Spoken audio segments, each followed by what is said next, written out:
Hello everyone, welcome to the Mercury Virtual. Hope you are doing good. Today I'm going to continue with your same module, that is object-oriented programming, and the chapter number 5, that is the same chapter, that is the classes and the object. In the last class we have finished with the chapter number 4, that is what are the various functions, that is what is function overloading, and what are the various functions, what are the various types of functions that is available in C++. Now next is chapter number 5, that is the classes and the object. That is what is a class, what is the object, and how classes and the objects are defined, and how classes and objects are used in a C++, or what is the concept of class, what is the concept of object in C++. That is the classes and the objects.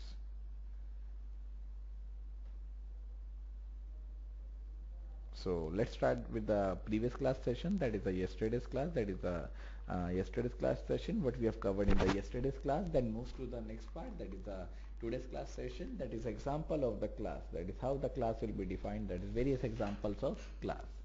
So in the last class we have started, or we have finished with chapter number 4, that is what is function overloading. That is when we use the same function name with different argument list, that is the return type is also different, maybe different, not mandatory different, but the argument list, that is the data type, that is the name, are also different, but data type may be same but the names are different. For example, if I am passing, or if I am using the add, add, that can be used for adding the numbers, that is the numeric numbers, as well as for adding the characters, that is for concatenating, that is for adding the strings, that is a merging of the strings, that is also done by the add, that is add.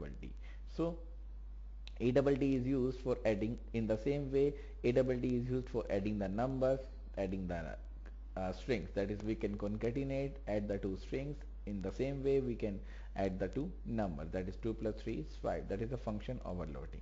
And we also discussed there are so many trigonometrically function, mathematical function like exponent. So there are so many functions that is available in C++.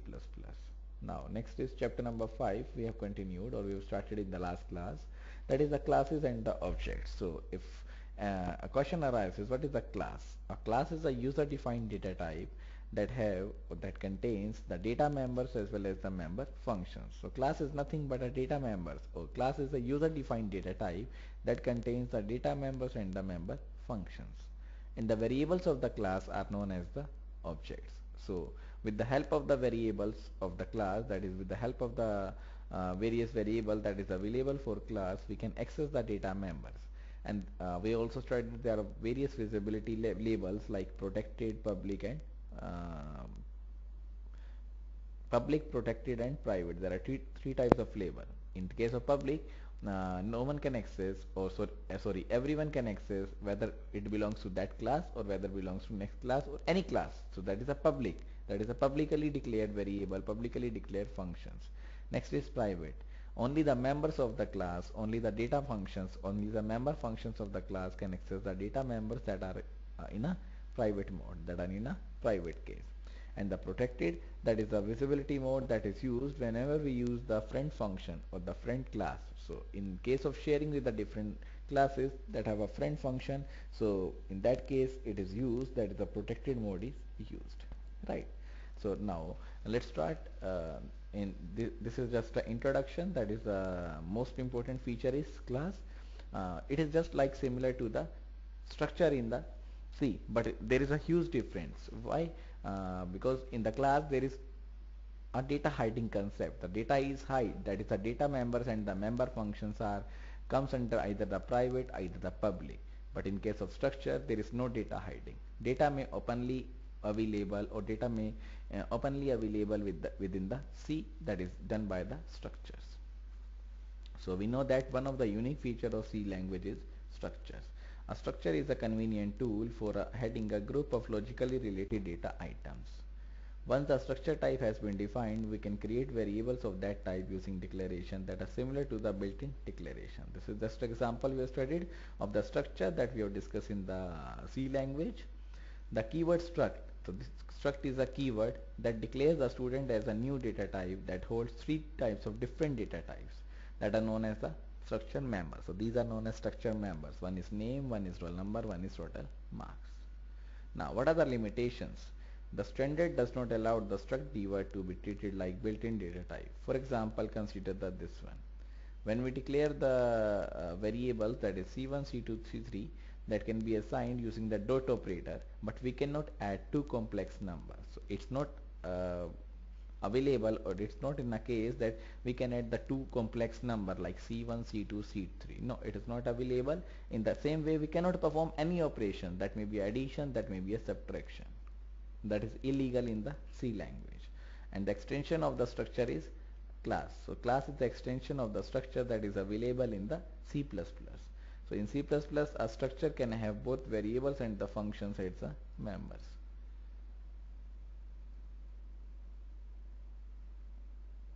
It can also declare some of the members as a private, so that they cannot be accessed directly by the external function. Because they are private, they cannot be accessed by the external function, means other than the function that is available in the class.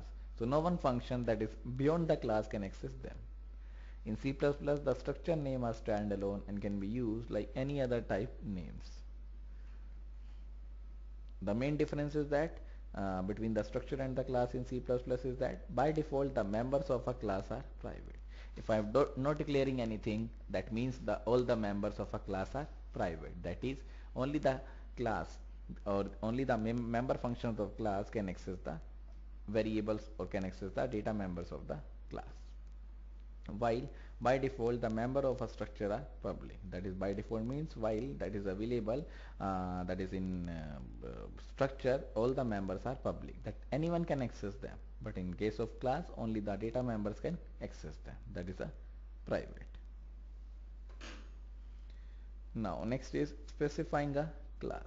Next is how to specify a class. So this is class declaration. There is a class function definition. So first of all, declare the class. This is the syntax of the class, general form. There is a class, that is a keyword. This is class, and there is a class name. Then there is a curly braces. Then there is a private. That means a private body. And in a private mode, there are two types. One is the variable declaration. One is the function declaration. And in case of public, there are two parts. One is variable declaration. One is function declaration. So there is a name of the class, that is the class name, and there are two parts. One is the private and then one is the public. And public also contains the data members and the member functions. In the same way, private also contains that variable and that is data members and the member functions. And the class will be closed by the curly braces, and there is a semicolon at the end. So the class declaration is similar to the struct declaration. The keyword class specifies that what follows is an abstract type of the class name. Now this is also function, that is a private part, no entry to the private area. That is, there is no entry to the private area. And the public area, that is the entry is allowed to the public area. That is the data hiding in the classes. This is the example. So this is what we have covered in the last class. Now there is an example, that is how the class will be used. Now listen carefully this example, because this is the base of the C++. If you have understood this one, that means you have understood each and everything in the C++, because everything is based on the concept. In every program there is a concept of the class, there is a concept of the object. So this is a example of class, that is a typical class declaration. So there is a class item, that is class is a keyword that is used, that is a class, and item is the name of the class. Then there are two variable, that is, or there is no label for these two variables, that is the data members.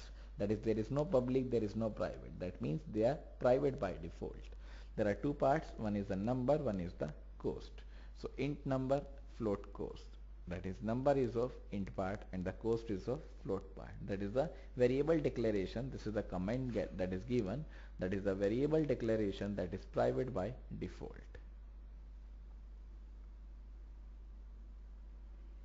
Then there is a public, then there is a public mode, that is a public mode. There are two parts, one is the get data and one is the put data. So there are two parts in the public mode, one is the get data and one is the put data. That is, there are two member functions, get data, that have a return type void, and there are two parts, two arguments, one is of int, one is of float. Then these are the function declaration. Then there is a put data for displaying the data, that is a put data void that ends with the semicolon.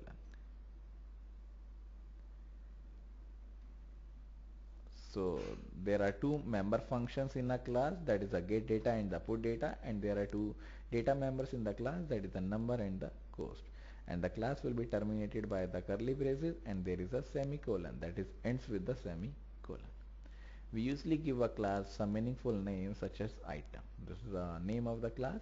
This name now becomes a new type identifier that can be used to declare instances of that class type.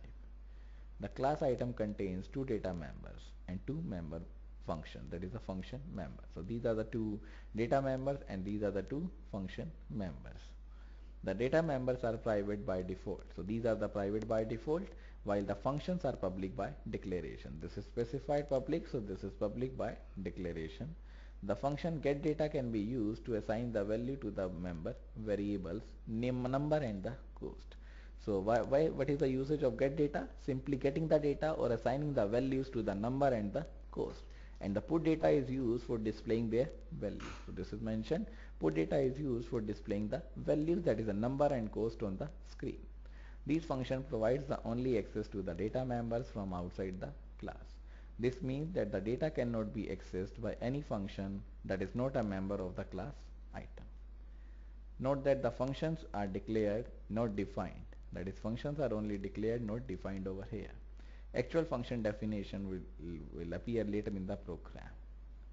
Now, how to create the objects in this? This is the continuation of this one. This is just a class, right?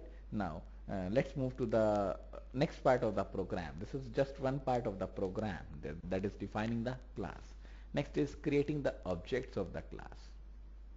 This says, remember that the declaration of item as shown above does not define any objects of item, but only specifies what they will contain. Once a class has been declared, once a class has been declared or defined, we can create variables of that type by using the class name. So we can declare or we can create any variables, any objects of that type by using the class name, like any other built-in data type or built-in type variable. For example, this is the example. There is a class item, then there is a data. What are the two data? That is a number and the cost.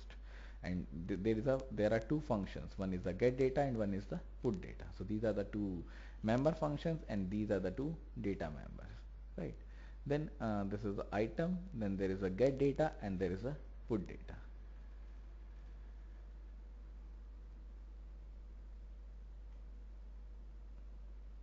That is a representation of a class. There is an item x, that is a memory for x is created, that creates a variable x of type item. In C++, class variables are known as the objects. So in C++, every class variables are known as the object. So when we declare the or when we create the or when we declare the objects of the class, that is known as when we declare the variables of the class, that is known as the objects. Therefore, x is an object, or x is known as the object of type item. We may also declare more than one object in one statement. For example, this is the example. There are three objects that is created, variable that is created. One is x, one is y, and one is z. The declaration of an object is similar to that of variables of any basic data type. The necessary memory space is allocated to an object at this stage. Note that the class specification, like a structure, provides only a template and does not create any memory space for the object. That is, note that the class specification, like a structure, provides only a template and does not create any memory space for the objects. Next, objects can be created when a class is defined by placing their names immediately after the closing place. That is, whenever there is a closing of the class, that is when we close the class with a semicolon after the closing braces, as we do in case of the structures. This is to say the definition. This is class item. There is a closing opening curly braces, closing curly braces. There are three variable that is known as objects, that is x, y, z, and there is a semicolon, that is termination of the class. This would create the objects x, y, z of the type item. Now, we have just covered what is a class, how it is defined, and how to create the objects of the class. Now, How to access the class member, that is how to access the various class members like member and the cost with the use of the member functions, that is the get data and the put data. This is the private data of a class can be accessed only through the member functions of that class. The main function cannot contain statement that access the number and the cost directly. So there is no provision that with the use of main function we can access the number and the cost directly. No. The following is the format for calling a member function. What is the procedure? There is the object name, then there is a function name, then there is the actual argument. So this is the structure that is used. This is the format that is used. One is the object name.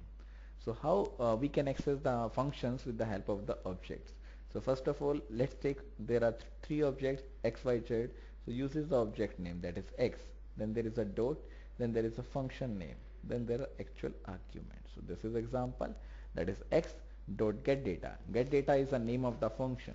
So there are two functions. One is get data and put data.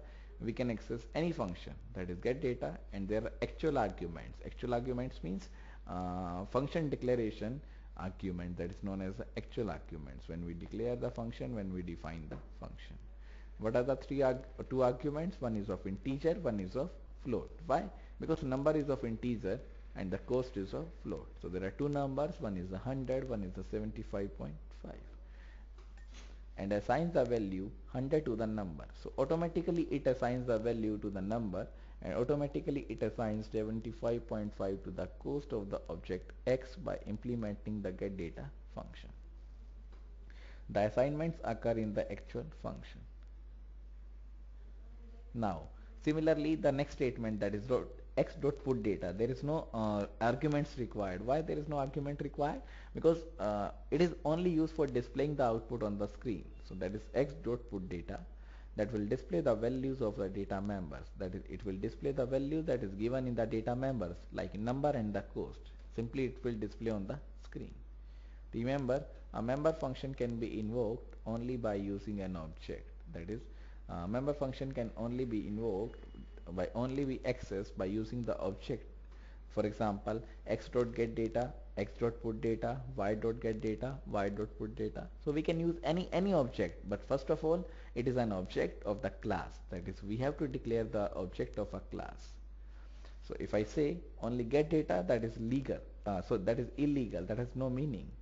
Similarly, if I want to access directly the data member, that is with the help of object, no, that is also not possible. So we can use the object with the member function only for accessing the data members.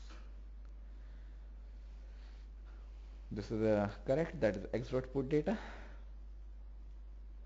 A variable that is declared as public can be accessed by the object directly. So this is just example, that is class xyz.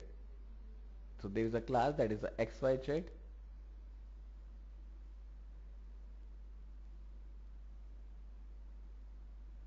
Then there are two members, data members, that is the x and the y. So there are two data members, one is x, one is y.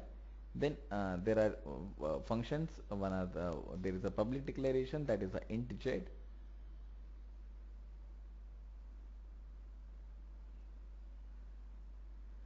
Then uses the, or creating the object, that is the p, that is xyz, that is the name of the class, and p is an object, that is a p. Then accessing the data members, that is p dot x equals to 0, because x is private, that is not legal. We can access only the, or we can use, or we can access only the member function with the help of the object, that is p dot x and the p dot z.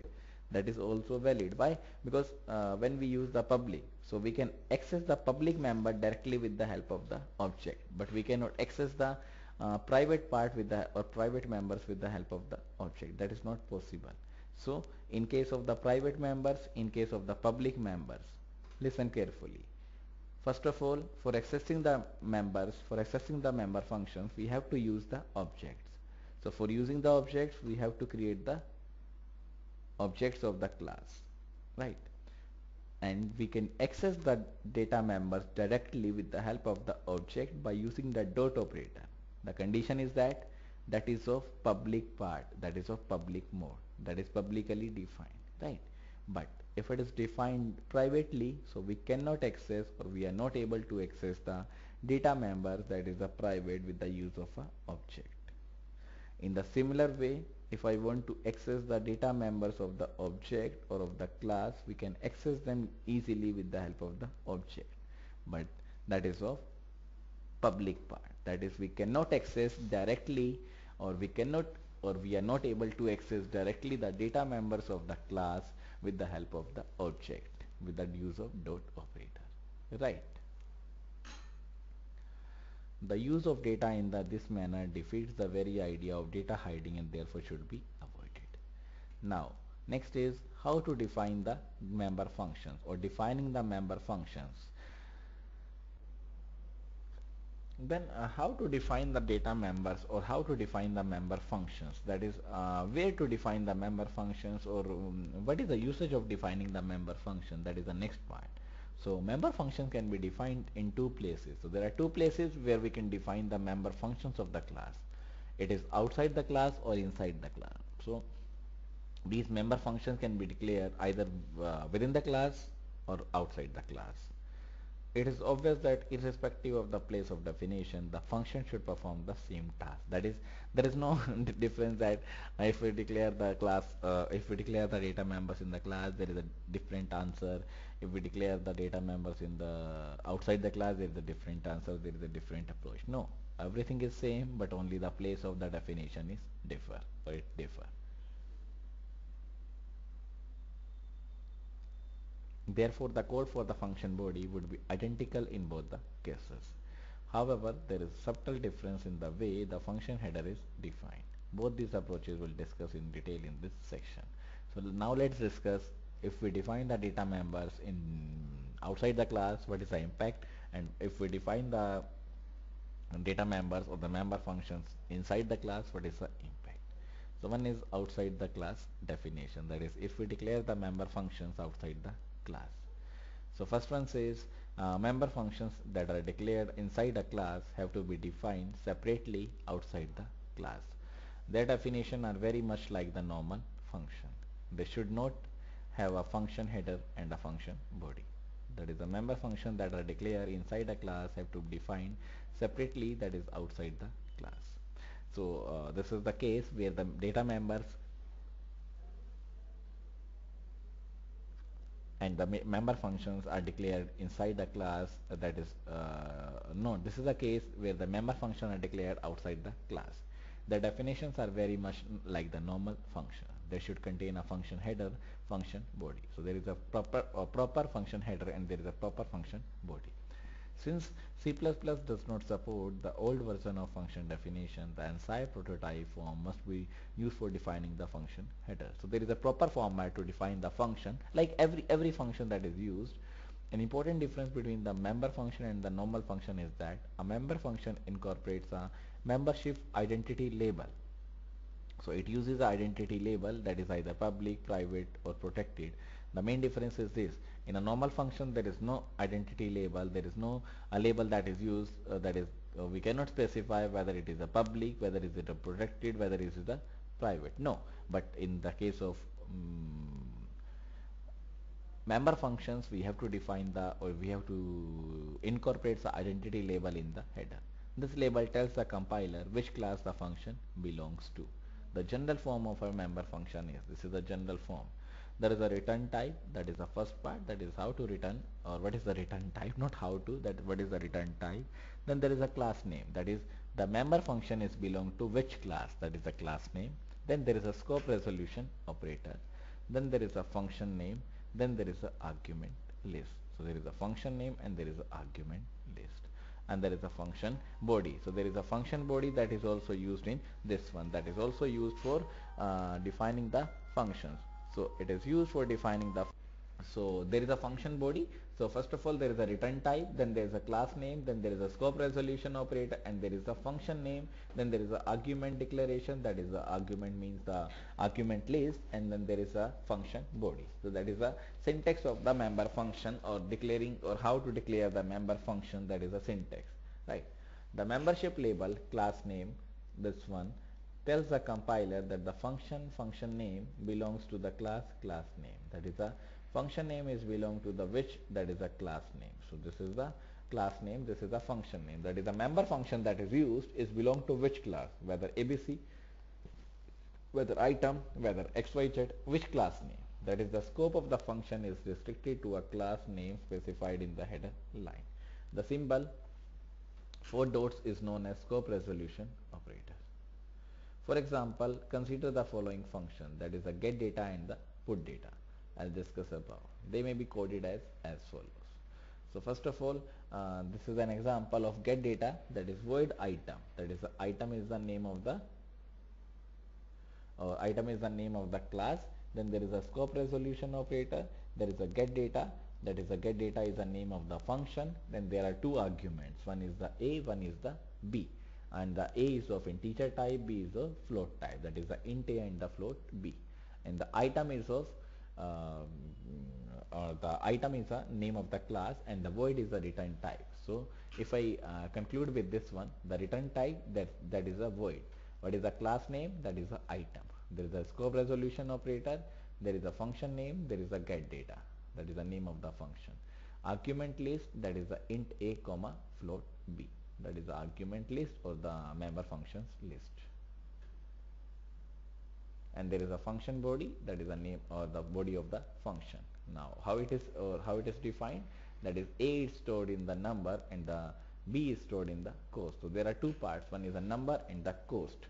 And the A is, that is the A or the A value is stored in the number and the B value is stored in the cost. That is, the number equals to A and the cost equals to B. Now this is the next data member or member function, that is available, that is used for display. The same return type void, there is a class name item, scope resolution operator, put data void. That is how to display, that is done by the put data, and the argument is also void because there are no arguments when we display the function or when we display the value with the help of the function. And there is a cout that is used for displaying the output, and there is a put to operator or the extraction operator that is used, and that is it is directly used, or it is as it is printed whatever we give in the double quotes. That is number, that is again the extraction operator, there is a number. What is the value of number? That is printed in the, or that is printed in one line. Then there is a slash n, backward slash n, that is used for printing into the next line, that is moving into the next line automatically. Then cout cost, that is it is also printed as it is, and the value will be printed by using the cost. That is the cout cost equals to cost, that is whatever the value of B that is available in or that is stored in cost in this example, so that it will be printed. Since these functions do not return any value, these function means the put data and the get data, the return type is void. Function arguments are declared using ANSI prototyping. That is, we can declare the function arguments, we can use the function argument with the use of the ANSI prototype that is used. So there is a return type void. Why? Because there is no return type. So we have to declare only the variable, and the cout, cin is used. For example, if we use the cout, that is number equals to number, that is the whatever we given or whatever we give in the double quotes, that is available or that is printed as it is, that is number equals to number, and whatever the value that is stored in the number, the value that is A or the B, and that will print as it is, or whatever the value that is given is printed in the same way. This is how the member functions are defined outside the class. So one is inside the class, one is outside the class. We will see right now how to define the member functions inside the class. But till now we have seen that how to define the member functions outside the class. So one is the get data, one is the put data. So there are two member functions. One is used for accessing the data members or accessing the data that is used, that is the get data. One is used for displaying the data on the screen, that is the displaying the output on the screen, that is the put data. Now these are the member functions have some characteristics that are often used in the program development. So what are the various characteristics that is used? The first one says several different classes can use the same function name. That is, more than one classes can use the same function name. There is no foundation that get data is used by the item, so it is not used by the ABC class. No, that is not foundation, but only the difference is that the membership label or the scope resolution operator is used for creating the difference between different classes. So several different classes can use the same function name. The membership label will resolve their scope. Next, member functions can access the private data of the class. That is, whatever the member function that is available, they can simply access the private data of the class. A non-member function cannot do so. So if there is a get data, that can easily refer or that can easily capture the number and the course, that is the A and the B. That is a private data. But if there is a non-member function that is not available as a member function, so that cannot do so. However, an exception to this rule is a friend function that is discussed in the later class. Next point says a member function can call another member function directly. So if get data is wanted to call to the another member function, that is a put data, that is simply used without any dot operator, that is without using any dot operator.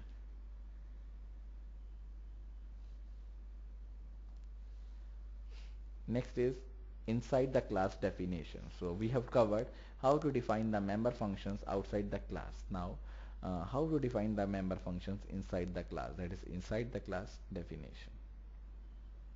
So another method of defining a member function is to replace the function declaration by an actual function definition inside the class. That is another method, that is simply whenever there is a get data, so that is declared at the same time.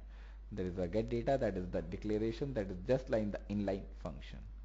So that is declare the member functions inside the class only. For example, if we could define the item class as follows. There is a class item, that is item is the name of the class, and there are two parts. One is a number, one is the cost. Then there is a public, then there is a void get data, that is the declaration part, that is A and the B. So there are two parts, one is the A, one is the B. Then there is an inline function that is used, and then void put data void. So get data is used for getting the data, the same, that is becomes the inline function, and put data is used for displaying the output, but it is declared in the same class only. So this is void put data, that is defined in this class only, and there is a closing curly braces and there is a semicolon. So this is the class that is declaring the data member, declaring the member functions inside the class. So when a function is defined inside the class, it is treated as inline function. As I said earlier, it is just like an inline function, so it can be treated as a inline function.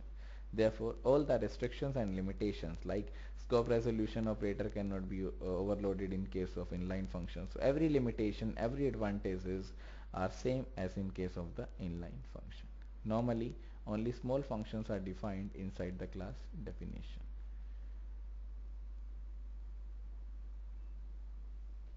Next is a C++ with the C++ program with the class. That is how to use the C++ program or example of C++ program with the class. This is the class implementation. So there is a hash include iostream, that is a header file. Then there is a using namespace std. Then there is a class item, that is the name of the class is item. Then there are two data members, that is the number and the course. So these are the two data members, that is private by default, that is given in the comment also, that is private by default. Then there is a public, there is one member function, that is a get data, that has two arguments, that is A and the B. One is of A, one is of B, that is int A and the float B. Then functions defined outside or inside the class. Then void put data void, then simply displays the values. Now these are the this is the definition of the get data member. So one is defined inside the class, that is the put data, and one is defined outside the class, that is the get data.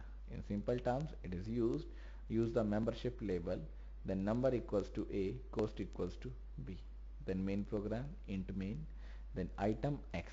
Now this is the main thing, that is the main program, that is the int main. Now item X means item is the name of the class and X is an object of the class. So it creates the object X.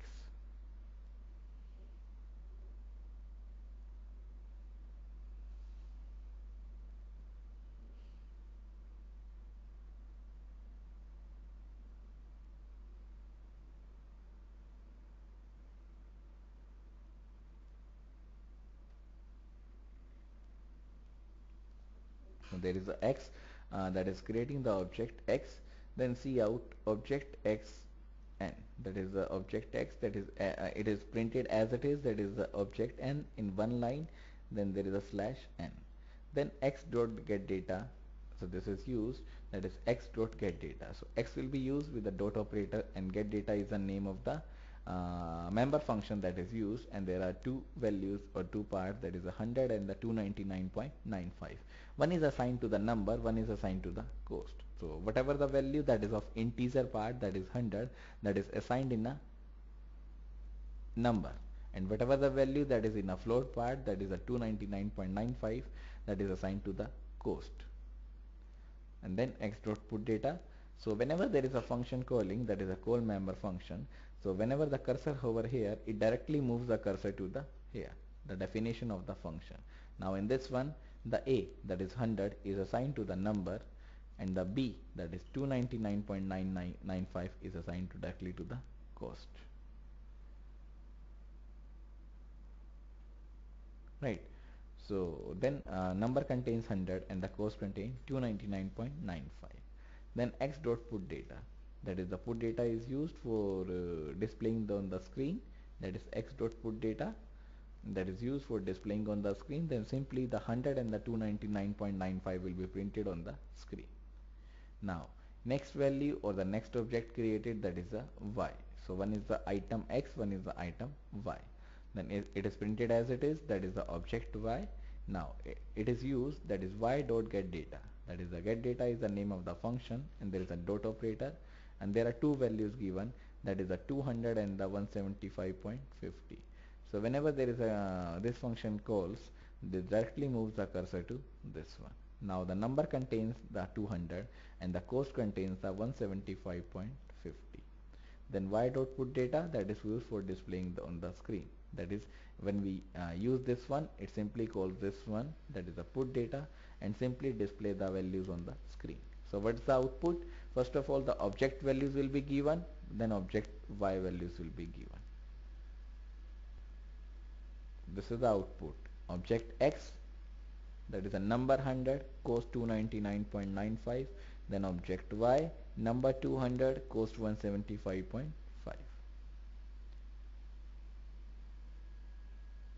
This program features the class item. The class or this class contains two private variables and two public functions. The member function get data, which has been defined outside the class, supplies values to both the variable. Note the use of the statement such as number equals to A in the function definition of get data. This shows that the member functions can have direct access to the private members. Now this is just a theory. So if I want to declare the two objects in one line, that can also be possible, like this one, int xy. That is, x and y are the objects of the class item.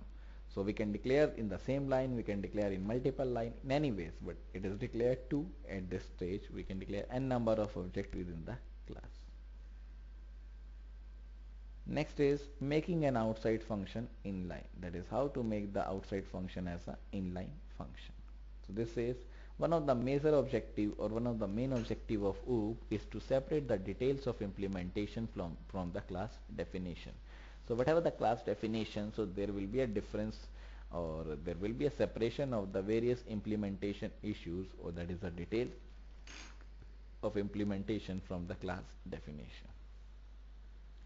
It is therefore in a good practice to define the data members or define the member functions outside the class. So it is better to use or better to define the functions outside the class, but sometimes there is a requirement that we have to use the function, we have to define the functions inside the class, that is making the class inline or making the function as an inline function. So we can define our data members or we can define a member functions outside the class definition and still make it inline by just using the qualifier inline. So there is a solution, then that is we have to or we will define the class outside the class, but for defining or for making that outside class as an inline class, simply add the keyword that is a inline. Simply use the qualifier that is inline in the header line of the member or the function definition. This is class item, that is item is the name of the class and the class is the keyword. then there is a curly braces, then there is a private part, there is a public part, then void get data. That is, get data is the name of the member function, and there are two parts, one is the int a and the float b, that is a declaration. Then there is a closing curly braces and there is a semicolon. Now how to define, or if it is defined, how to make the inline. So this is the inline, that is the outside the class, that is make the function as a inline. Simply use a return type, that is void, class name, item, scope resolution operator, get data, that is the name of the member function. Then there are two arguments, one is the a, one is the b, that is the int a and the float b. Then there are two parts, that is a is assigned to the number and b is assigned to the cost.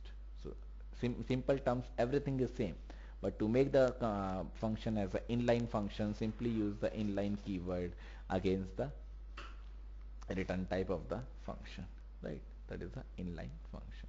Now next is nesting of member function. That is, nesting means one part is available in another part, that is the nesting of member functions.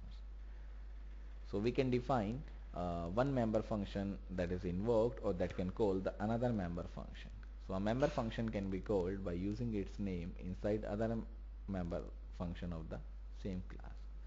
So it can be called, or a member function can be called multiple times. It can be called by using its name inside another member function of the same class. That is known as nesting of member function. That is, a nesting means one another the another, or once inside the another. Now this is the example of nesting member functions.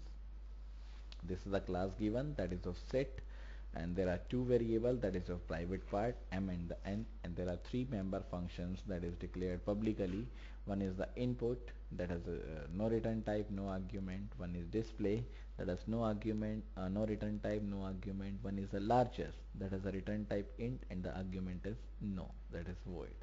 Then there is a closing of class, and there is a closing curly braces of class, and there is a semicolon.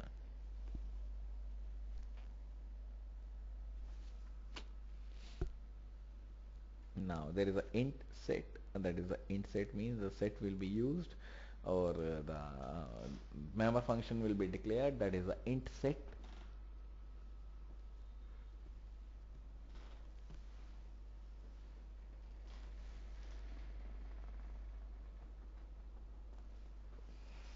Then there is a largest, that is a void. So this is int set largest. Check the condition if m is greater than equals to n. That is, if m is greater than equals to n, then simply returns the m, else simply returns the n. That is, if m is more than the n, then the first statement will execute, that is it returns the m value, and if it is less than, or it is greater than, or it is less than equals to n, then return the n value. This is used for the largest function. Now there is a void set input. This is the input function. Then cout, input the values of m and n, that is taking the values from user. There is a insertion operator that is used, that is cin, this symbol, then m and the n. Then there is a void set, then display, that is the display function. Now in this this will be used in this, the largest function will call, that is the largest function, that is the largest. Now there is a int main. So this is one function calling another member function. So the one member function is calling the another member function, that is one member function is defined within another member function. Then there is a int main. Then there is a set a, that is this is the object of the class. What is the name of the class? That is the set. There is a, then a dot input.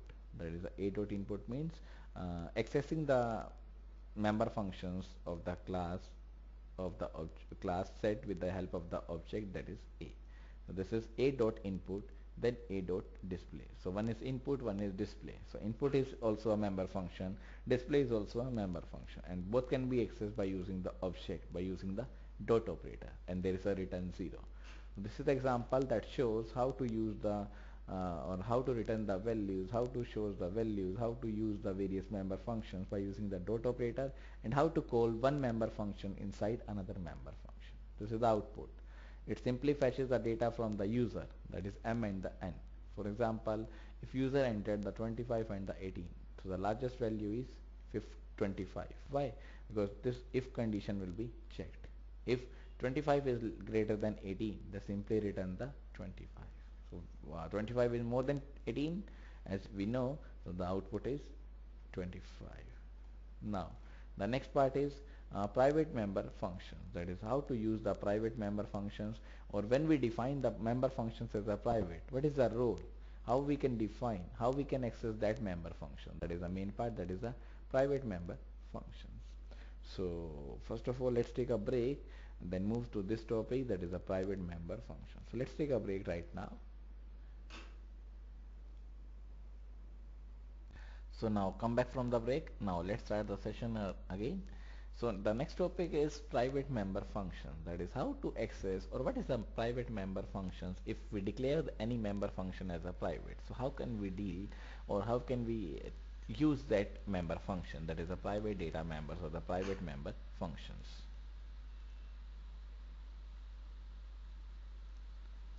So this is, although it is normal practice to place all the data items in a private section and all the functions in a public. So it's a normal practice when you keep on practicing, or when you keep on trying it with the class. That is when you declare one or two classes. So it's a practice that the data members are available in a private and the member functions are available in the public, right?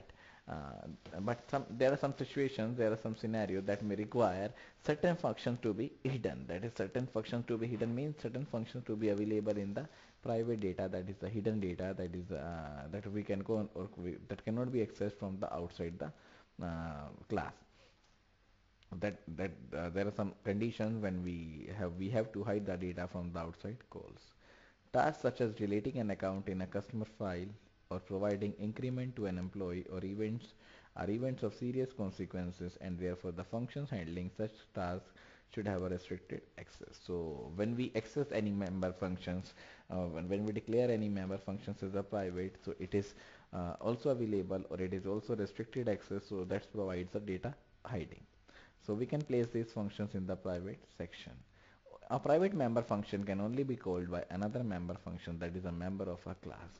So any private member function, so if we declare the member functions as a private, that can only be called, or that can only be used by another member function, by another function that is a member of a class. So it must be a mandatory condition, the function or the member or anyone that can access the member functions can be of, or must be of, the same class only.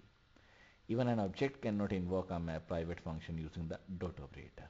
As we said, as we studied in the last example, that the object with the dot operator cannot access the private data members or the private member functions. Consider a class as defined below. So this is the class that defines the private data members or the private member functions. First of all, there is a class sample. So name of the class is sample. Then there is a curly braces. Then there is a int m. That is, m is the name of the data, name of the variable, and int is of data type. So m is of type int. Then there is a void read void. That means the read is the name of the function, and it is of private. Why it is of private? Because there is no visibility label. So by default, every member function is a private part. This is void, that is a return type. Then there is a read, that means the function name, and this is the argument that is used. There is a void. So there is a void argument that is used. So this is void read void. Then there is a public. That is a publicly it is defined. There are two member functions. I'm so sorry. One is the void update, one is the void write. So there are two member functions that is used. One is the update, one is the write. And when we use the update, there are return type that is void. There are argument that is also void. So there is no return type, there are no arguments. But two member functions are used. One is the update and one is the write. And one member function that is a read, that is only a that is a part of the private class, or that is a private by default. So even the object of the class cannot access the private members or the private data members or the private member functions. And then there is a closing curly braces, and then there is a semicolon. Now next is if S1 is an object of sample. So this is an example. If S1 is an object, we can declare the object as an S1. So this is used as an S1 dot read. So we can access the or we cannot access the private members, that is the S1 dot read. So with the help of object and with the help of dot operator, we cannot or we are not able to access the private data members of the private member functions. So that is not also possible. That is the S1 dot read. That won't work. Object cannot access private members. Then however, the function read can be called by the function update to update the values of m. This is void sample, there is a update void. So this is used because this is a public member or the public data member, and there is a read, that is a defining the simple calling the function, no object used, that is simply calling the function of the member function, that is a private part. So using the publicly or using the public member functions, we can declare or we can call the function that is available in a private member functions, but we cannot directly access with the help of the object the private data members of the member functions. That is the functions, or that is the private member functions. Now array within the class, that is how to use the array. That is when we want to store the multiple number of variables, multiple number of distinct variables, similar variable at the same time. So how we can use it, that is how to use the array within the class. So this is the array can be used as a member variables in a class. The following class declaration or the definition is valid. So there is a constant int size equals to 10. So size is the name of the variable and the 10 is the value. So that provides the value for the array size, that is a 10. So that is a constant, that is the size value cannot change, that is a constant value, that is the size equals to 20. Sorry, size equals to 10, not 20, it's 10.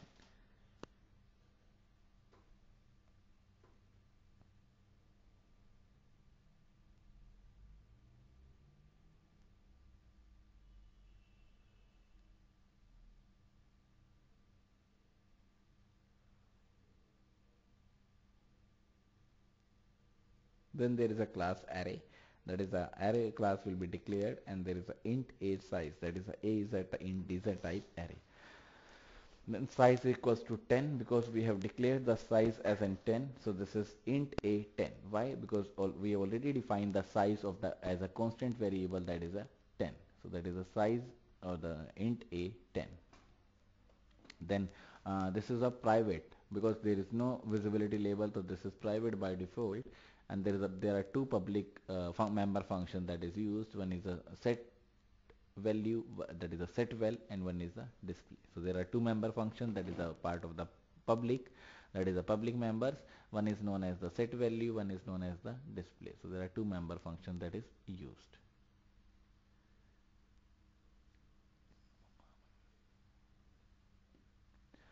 The array variable a, that is the a is the first one, that is the a size, declared as a private member of the class array that can be used in the member functions like any other array variables.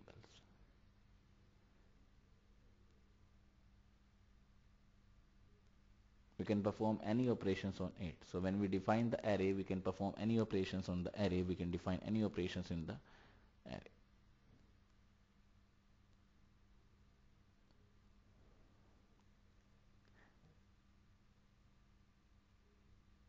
For example, in the above class definition, the member function set value sets the value of the element of the array A, and the display function displays the value. So one is used for setting the value, one is used for displaying the value.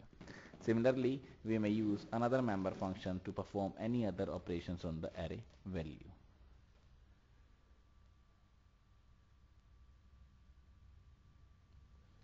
So let us consider a shopping list of the items for which we place an order with the dealer every month. This is the detail that is used, how it is used, and if you want to delete, this is just an example of how to use the processing, how to use the array in the classes.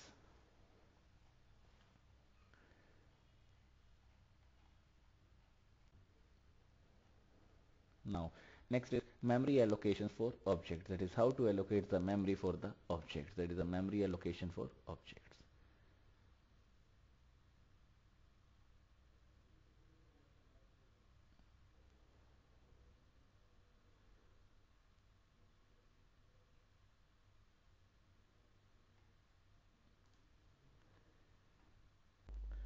So next is the memory allocation for the object. That is how to allocate the memory for the objects. That is done by the new and the delete. So there are two functions that is used for the memory allocation. One is the new, one is the delete. And in C language we have used two parts, two functions for the memory allocation, that is a malloc and the calloc. But in this there is a new function that is used for the memory allocation, that is a new. So now next is that is a memory allocation for the object, that is how to allocate the memory. So that is a common for all the objects, that is a member function 1, member function 2. That is memory created when the functions defined. So that is a memory, how the memory will be created when the functions are defined, or when there is a definition, or when we define the functions. So we have stated that the memory space for objects is allocated when they are declared and not when the class is specified. This statement is only partly true. That is, it is not fully true, it is partly true. Actually, the member functions are created and placed in the memory space only once when they are defined. So member functions are created and placed in the memory space or available in the memory space only once when they are defined in a part, or when it is defined as a part for a class specification. Since all the objects belonging to that class uses the same member function, so there is no separate space that is available for the member functions when the objects are created. Only the space for the member variables is allocated separately for each object. Separate memory locations for the objects are essential because the member variables will hold different data values for different objects. So these are the various member functions that is used, that is the member function 1 and the member function 2. That is the memory created when the functions defined. So this is object 1, that is a member variable 1. This is object 2, that is a member variable 2. Then object 3, that is a member variable 1, 2. So these are the three objects. There are two member variables in object 1. There are two member variables in object 2. There are two member variables in object 3. This is memory created when the objects are defined. So when the objects are defined, that is 1, 2, 3, the memory will be created for or separately for each object. That is the objects of memory. Now next is static data member. That is what is static data members. So this is a data member of a class can be qualified, can be known as the static. What are the properties of static member? That is very similar to the properties of the C language static variable. That is, first of all, it is initialized to 0. Then static member have various characteristics, various features that is available. So it is very similar to the static variable that is defined in the C language. So what are the various characteristics? The first one says it is initialized to 0. So first of all, it is initialized to 0 when the first object of its class is created. No other initialization is permitted. That is, there is no other initialization that is permitted with the class, with the object. Then only one copy of that member is created for the entire class. That is, only one copy is created for the static member variable. Else every class, every function, every object is followed or is occupied or every shared by every object of the class. That only one copy of the static member function is declared in the class. It is visible only within the class, but its lifetime is the entire program. So it is visible only within the class, but it is available within the whole program, not just in the class but within the whole program, like in int main, like in void main, any function that is used. So it is used, or it is visible, or it is lifetime, or its execution is within the entire program. Static variables are normally used to maintain values that is common to the entire class. For example, a static data member that can be used as a counter that records the occurrence of all the objects. Program 5.4 illustrates the use of a static data members. What is the use? That is a hash include IOStream. There is a using namespace std. Then there is a class item. That is a class name is item. There is a one static member that is used, that is count. So it is initialized to 0 when it is used. So the count value has a 0. So what is the value of count? That is a 0. Then there is a int number. That is, a number is also the variable that is used, that is of integer type. So all these or both of these members or both of these data members are private by default, because it is, there is no visibility label, there is no identity label, so it is private by default. Then next is public. There is a data members, or there is a member function that is used. One is the get data. It is an inline function that is declared within the class, that is number equals to a, that is initialize the a value into the number, then count plus plus, then there is a closing curly braces, then void get count, that is void, then cout count, that will display as it is, then cout count, that will shows the value of count after incremented. First of all it is 0, now it is 1, so it is display as a 1, and there is a closing of the class, that is a closing of curly braces, and there is a closing of using of semicolon for closing the class. So first of all, two data members are defined. One is the count, that is static, that is has a value 0. One is the number, that is of integer part. One is, then there are two member functions that is defined. One is get data and one is get count. Get data is of return type is void, and the argument list is a, and the value that is assigned to the number is a, and there is a count plus plus, that is incrementing the count value by 1. Then get count, that is a count has a value, or displaying the value of a count, that is a increment of the 0, that is a, that becomes a 1. Then there is a closing of the curly braces, and there is a semicolon, that is a termination of the class. Now this is the definition of the count function. This is int item, return type, and the class name, scope resolution operator, count. Then int main, that's the main function, and there are three objects that can be declared. One is a, one is b, one is c. So one is a dot get count, one is b dot get count, one is c dot get count, that is display the count values. Then a dot get data, b dot get data, c dot get data, that is getting the data into the object a, that is 100, then getting the data into the object b, that is a 200, then getting the data into the object c, that is a 300. So there are three data that can be entered within the object, that is the a, b, c, that is 100, 200, and 300.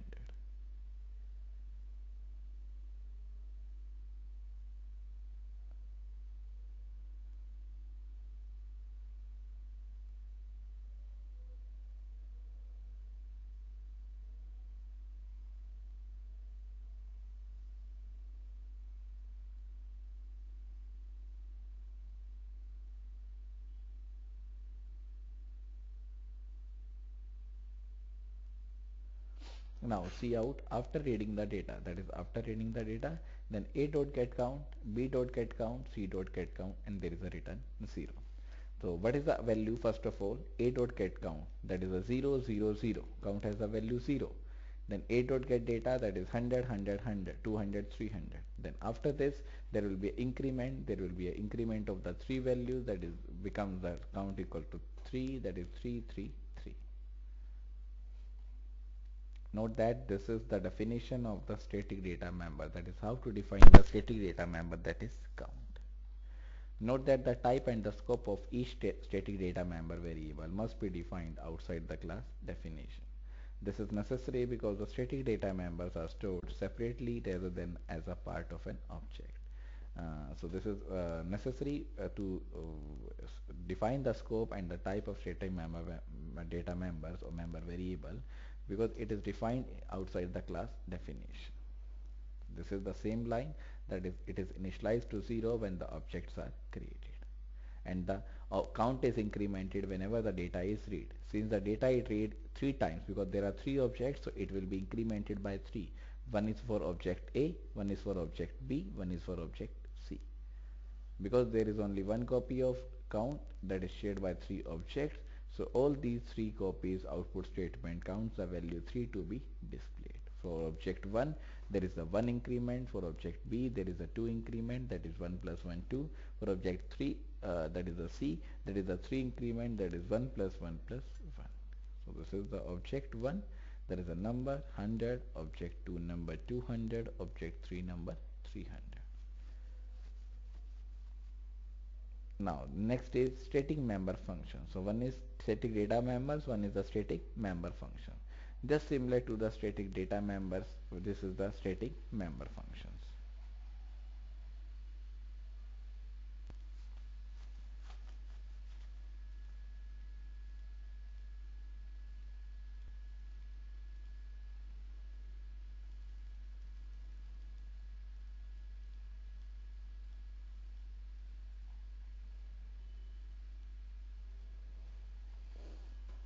So this is used like static member variables, like data members. We have a static member functions. So like a data variable, data member, there will be a static member functions also.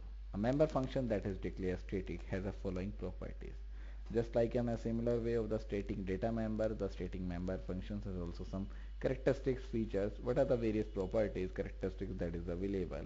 The first point says a static function can have access to only other or can have access to only other static member, that is the functions or variable that is declared in the same class. So if I declare one member function as a static, so there will be access or that can have access to only other static members that is declared in the same class. The next point says a static member function can be called using the class name instead of its object as follows. So a static member function can be used or can be called using the class name that can be used. For example, this is the syntax that is used. There is a class name, then there is a scope resolution operator, then there is a function name. So this is the syntax that is used for defining the static member functions using the class name instead of the class or instead of the object. Figure or program 5.5 illustrate the example of the static member functions. First of all, there is a class that is defined, that is a test, and there are two data member that is used. One is the code, one is the static int count. So one is a static data member, one is a static member function. There is the int code and there is a static int count, that is a static member variable or data member. Now there is a public, there is a static or set code void. So one is the set code, that is a function name, and what is the statement or what is the instruction that is given, that is code equals to plus plus count. That is the count value is firstly, that is a prefix, that is the firstly incremented, then uses as a count value, that is code equals to plus plus count. Then void show code, that is void. That means show code is another function that is also used, that has a show code or for showing the object number. This is cout object number, that is a code that will display. Now next function is declared as a static, so it is a static member function, that is static void show count void, that is a static member function. Then it is displayed as a count.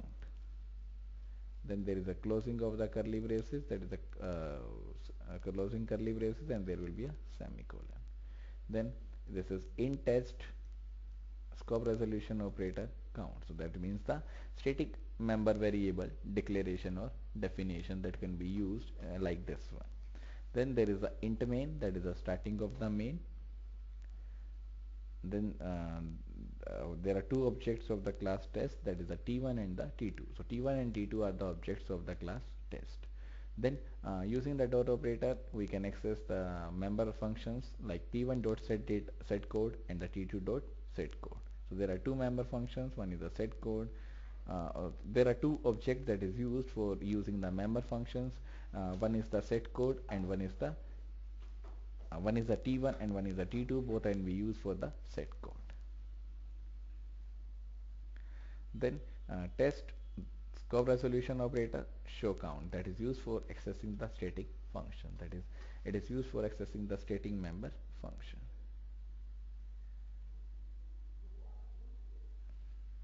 Then test T3, then next code is used, next object is used, then T3 dot set code. So T3 is object is used and dot operator is used, that is used with the set code. Then test show count, then T1 dot show code, T2 dot show code, and the T3 dot show code, and there is a return 0. This is the output that is used. That this is code equals to plus plus count, that is the plus plus count means incrementing. First of all it is incrementing, then displaying the value. So it is executed whenever the set code is invoked and the current value of count is assigned to the code.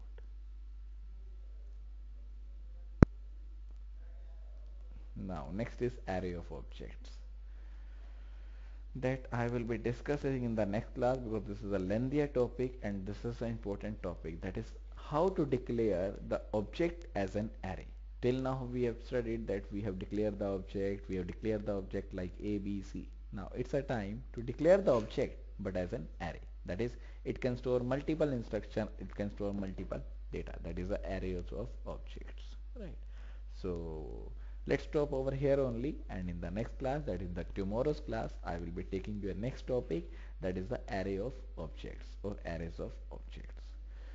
So thanks a lot everyone. If there is any doubts and any questions, any suggestions, you can ask from me, and please feel free to ask from me. There is no issue. So thanks a lot everyone, and today there is only one attendee, that is after coming after 1 hour, that is Joseph, and there is no attendees. Believe me students, this is a practical class. This is a practical theory, practical subject. So please focus on this. You cannot understand by your own. This is a programming subject, practical subject. So please attend the classes. It is not that you are capturing the video lectures and it's okay. No, but at the time of the online, when you, or at the time of real time, when you asking some question that's more comfortable with the teacher, that's more comfortable with your own doubts, with your own knowledge. So please attend the classes for this programming language, that is object oriented. So thanks a lot. Bye bye everyone. We will meet tomorrow with a new topic, that is arrays of objects. So bye bye.